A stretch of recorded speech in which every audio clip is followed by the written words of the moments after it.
আসসালামু আলাইকুম সবাইকে, আশা করছি সবাই ভালো আছেন। তো এই ব্লগটা হচ্ছে ঈদের আগের দিনের ব্লগ, মানে ঘোরাঘুরির ব্লগ দেখে কেউ আবার মনে করেন না যে ঈদের ব্লগ আর কি। তো ঈদের আগের দিন আব্বু হুট করে বললো সন্ধ্যায় যে সবাইকে বাইরে নাস্তা করাবে, তো এই জন্য আমরা আসলে বের হচ্ছি। এদিকে সেটা সোনা ঘুম থেকে উঠে একটু খাওয়া দাওয়া করে নিল আর নাবিল ওকে রেডি করে দিল। এখন আমরা সবাই মিলে বের হব, সবাই মোটামুটি রেডি। আর ওদিকে আব্বু বাইরে ছিল, আমাদেরকে রেডি হয়ে বাইরে যাইতে বললো। তো বাইরে গিয়ে আব্বুর সাথে দেখা হবে। তো এই যে আমি সেই রাতকে একটু এন্টারটেন করার চেষ্টা করতেছিলাম, কারণ ওর মুডটা একটু খারাপ হয়ে গেছিলো। তো এই তো প্রথমে আমি ওই মেজানটা গাউনটা পরি, পরে খুবই গরম লাগতেছিল জন্য আবার চেঞ্জ করে এই মখমলের এই ড্রেসটা পরলাম। তো এই ড্রেসটা পরার পর একটু শান্তি লাগতেছিল। তো এই যে আমরা বের হয়ে পড়ছি, আর এই সার্কিট হাউস পর্যন্ত আমরা আসছি অটোতে। এখানে এসে আব্বুর সাথে দেখা, এখান থেকে আমি আব্বুর গাড়িতে যাব এখন, আর বাকি সবাই যাবে হচ্ছে অটোতে। তো বাইক জার্নি আমার বরাবরই ভীষণ ভীষণ পছন্দের, আর আব্বুর সাথে আমার রাস্তাতে মানে যাইতে খুবই ভালো লাগে। প্রচুর গল্প হয়, আমরা খুব ডিসকাস করি, এটা ওইটা নিয়ে খুবই কথা বলি। আমার খুবই ভালো লাগে আব্বুর সাথে যাইতে। ইভেন আমার মেজো বোনও যদি থাকে, মানে আমাদের তিনজনের আড্ডাটা খুবই ভালো হয়। আর আব্বুর সাথে আমার আসলে মেন্টালিটিটা মিলে কোথাও একটা। তো আমি ওই জন্য আব্বুর সাথে খুবই ফ্রি, আম্মুর সাথেও আমি ফ্রি, বাট আম্মুকে আমি এখন খুব জ্ঞান দিই। আর হচ্ছে আব্বুর সাথে আসলে ডিসকাশনটাই বেশি হয়। আব্বুর কি প্ল্যান আছে এগুলো আমাকে শেয়ার করে। তো এইসব নিয়ে আর কি। তো যাই হোক, অনেক কথা বললাম, কথা বলতে বলতে এই তো চলে আসছি। এখানেই মূলত আমাদের আসার কথা ছিল, মানে এইখানে অনেক দিন থেকে আসবো করে আসা হয় না। এইটা অনেক দিন আগেই ওপেন করছে, বাট আমরা এখনো পর্যন্ত আসি নাই। তাই আব্বু আবার কি করে, যখন আমাদেরকে বাইরে কোথাও নিয়ে যাওয়ার কথা হয়, আব্বু তখন যে জায়গাগুলোতে কখনো যাওয়া হয়নি ওই জায়গাগুলোতেই নিয়ে যাওয়ার চেষ্টা করে। তো এই জন্য আজকে এখানে আসা। জায়গাটাও ভীষণ ভীষণ সুন্দর। আর অলরেডি তো প্রথমেই আমি একটা ট্রেলার দিয়ে দিছি, ওইখানে ছোট ছোট কিছু আর কি সুন্দর সুন্দর ক্লিপ আছে। যাই হোক, এখন ডিটেলস একটু দেখাচ্ছি। আমার তো খুবই ভালো লাগছে, খোলামেলা প্লেস আমার বরাবরই ভালো লাগে। আর এটা শহর থেকে একটু নিরিবিলি স্থানেই ছিল, যার কারণে আরোই ভালো লাগতেছিল। আশেপাশে তেমন কোনো গ্যাঞ্জাম ছিল না, শুধু রেস্টুরেন্টের ভিতরে আর কি যারা আর কি ছিল তারাই। তো অনেক বড় জায়গার মধ্যে আসলে করছে। আর এইখানে হচ্ছে বাচ্চাদের প্লে জোনও আছে, বাচ্চাদেরকে যদি নিয়ে আসে ভালোই হবে। তো আমাদের সেই যাচ্ছিল যদি আরেকটু বড় হইতো তাহলে মজাই পাইতো। যাই হোক, এখানে আব্বু আর আমি তো প্রথমে চলে আসছি, যেহেতু আমরা বাইকে আসছি। তা আব্বু আমাকে ঘুরে ঘুরে দেখাচ্ছিল। আমরা এখানে প্রথমবার আসলে, আব্বু এর আগে একবার আসছে, আব্বুর ভীষণ ভালো লাগছে জন্য আব্বু আবার আমাদেরকে নিয়ে আসছে। তো এর মধ্যে আবার আম্মু নিসা নাবিল ওরাও চলে আসছে। তা এখন ওদেরকে নিয়ে আমরা একটু ঘুরে ঘুরে দেখতেছি। তারপর আমরা উপরে যাব। উপরে বলতে ওই যে টঙের মতো একটা সিস্টেম করা আছে, তা আব্বুর খুব ইচ্ছা ছিল আমাদেরকে নিয়ে এসে ওখানে বসে খাবে। তো হচ্ছে এখন আমরা একটু আশেপাশে ঘোরাঘুরি করে 2-4টা ফটো সেশন করে ওখানে যাব। তো আমি আবার এখানে একটু দোলনা খাচ্ছিলাম বসে। তো ভালোই লাগতেছিল, বহুদিন হয়েছে যে দোলনা খাওয়া হয় না। তো নাবিলকে আমরা ভিডিও করতে বলছিলাম, আর ও হচ্ছে আকাশের চাঁদের ভিডিও করতেছিল। কি আর বলবো। তো আমি তারপর আবার জিজ্ঞেস করি, মানে প্রত্যেকবার আমাকে যখন ভিডিওতে নিতে বলি তারপর আমি আবার জিজ্ঞেস করি যে আমাকে ভালো লাগতেছে কিনা।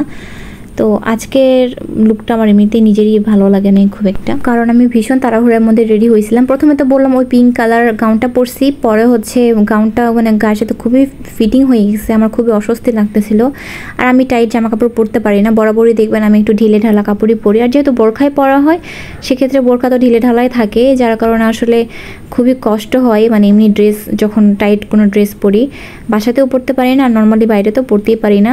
তো এই জন্য সব কিছু মিলায়ে শেষ মুহূর্তে এসে আমার ড্রেসটা চেঞ্জ করাতে অনেকটাই লেট হয়ে গেছে। এই জন্য তাড়াহুড়া করে যতটুকু পারছি তাই পরে চলে আসছি। তো এই যে টঙের উপর এখন এসে সবাই মিলে বসে আছি, যে যার মতো এখন ফোন টিপতেছে, কেউ টাইম পাস করতেছিল। তো আব্বু আম্মু আবার কি যেন বলে, ও আমাদেরকে অর্ডার দিতে বলে নিচে চলে গেছে। তো এই যে দেখেন দুজন এখন দোলনা খাচ্ছে, সেদা সোনাকে দিছে নিসা নাবিলের কাছে, এখন দুজন একটু দোলনা খাচ্ছে। আব্বু আবার এর মাঝে আবার নাবিলকে বলতেছিল যে আমাদের একটু ছবি উঠায় দাও। মানে আমি দূর থেকে দেখে আর কি বুঝতে পারতেছিলাম, তার মধ্যে কথা হয়তো শুনতে পাচ্ছিলাম।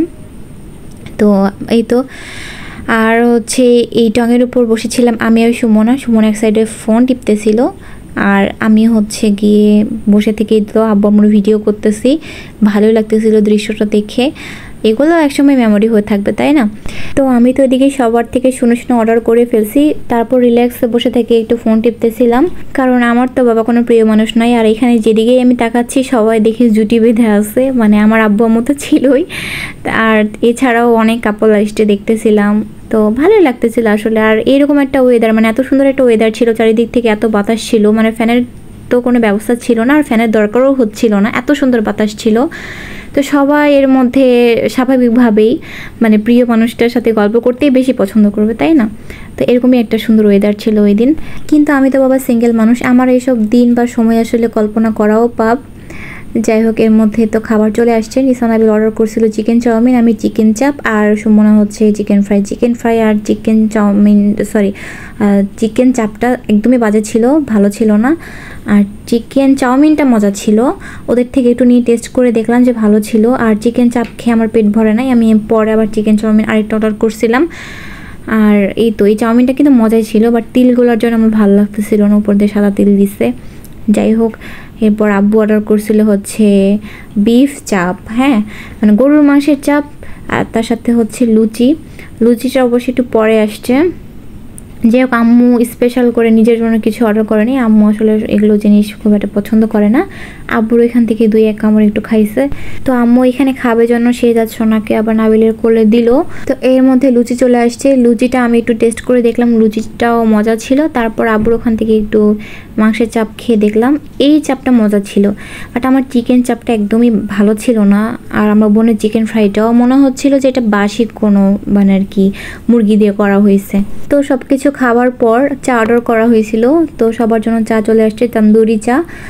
তো এই চায়ের প্রাইস ছিল মাত্র 20 টাকা করে, আর মেলাটার প্রাইস ছিল হচ্ছে সেদিন 40 টাকা করে। বাট তুলনামূলক এই চায়ের পরিমাণটাও যেমন বেশি ছিল, আর টেস্ট তো কী বলবো, খুবই ভালো লাগছে আমার কাছে।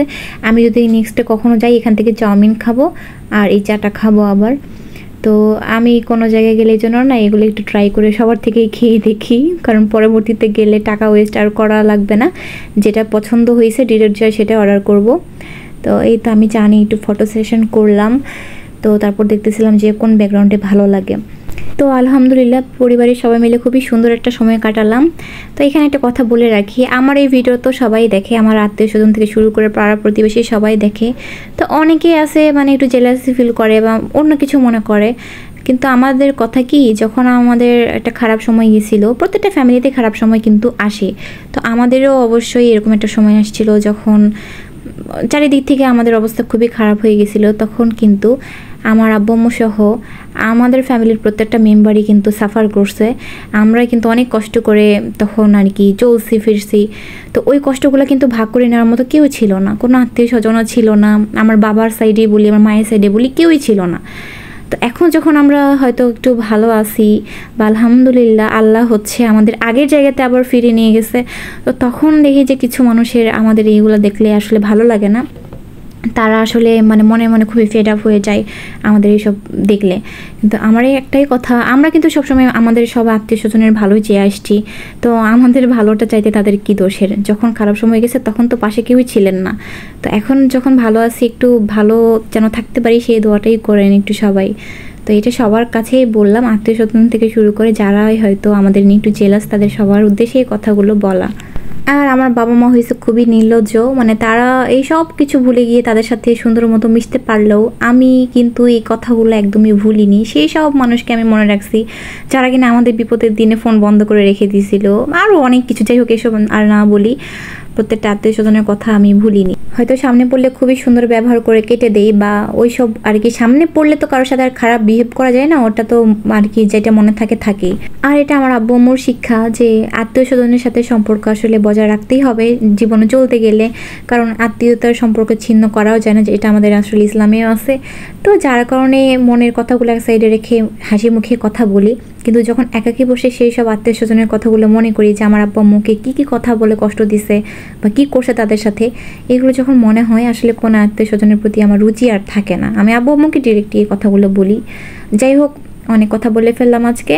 তো আমরা শেষমেশ বাসায় চলে আসছি, সেজাছনের মধ্যে ঘুমাই গেছে, বাট বাসায় নিয়ে আসতে ওর ঘুম কেটে গেছে, এখন ওকে ঘুম পাড়ানোর চেষ্টা করতেছিল নাবিলা। আর আমরা বাসায় আসতে আসতে প্রায় 10টা বেজে গেছে, চাঁদরা তো সেদিনই ছিল, কিন্তু আমরা কেউই সেদিন আর মেহেদি দিতে পারিনি, কারণ এসে আমার শরীর ভালো লাগতেছিল না। দেন আবার একটু রান্না করতে বললো আম্মু, মাছের ডিম ছিল তো সেটাই রান্না করতেছিলাম এইখানে রাতের খাবারের জন্য।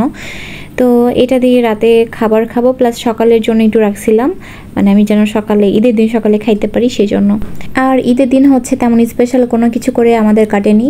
আর আব্বু আম্মু গেছিলো হচ্ছে গ্রামের বাসাতে, আমাদের ওখানে কোরবানি দেওয়া হয়েছিল, তো এই জন্য তো আম্মু সেখান থেকে আমার জন্য কিছু ভিডিও করে আনছে, যদি পারি তো ওইগুলোই শেয়ার করবো আপনাদের সাথে। সবার ঈদ কেমন কাটলো কমেন্ট করে জানাবেন, আর ভালো থাকবেন সবাই। আল্লাহ হাফেজ।